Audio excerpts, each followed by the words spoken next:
সকাল সকাল বেনাচিতি বাজারে এত ভিড় যে আমরা এখানে জ্যামে আটকে পড়ি। তারপর যাই হোক জ্যামের মধ্যে দিয়ে কোনো রকম এগিয়ে গেলাম। কোথায় গেছিলাম বলো তো? গেছিলাম কিছু শপিং করতে।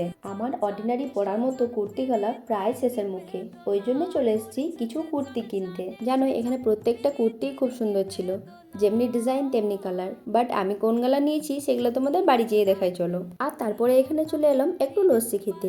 আর আমার বরকে দেখো, বেচারা নিরুপায় হয়ে দুটো লস্যি হাতে ধরে কেমন দাঁড়িয়ে আছে। এবার চলে এলাম আমরা একটু আশিস মার্কেটে কিছু সবজি কেনার জন্যে, কারণ সবজিপাতিও তো কিছু খেতে হবে নাকি শরীরের পুষ্টির জন্যে।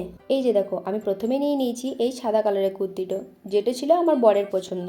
আর কুর্তিটা ছিলও খুব সুন্দর। আর নিয়ে নিয়েছিলাম এই হালকা ইয়েলো কালারের ওয়ান পিসটা, এটাও ছিল আমার বরের পছন্দ। জানো ওর পছন্দ না খুব ভালো। জামার কাপড়গুলো ছিল খুব সফট আর একদম অ্যাফোর্ডেবল প্রাইসের মধ্যে। আর সবশেষে নিয়ে নিয়েছিলাম ক্যাজুয়াল পরার জন্য এই স্যান্ডেলটা।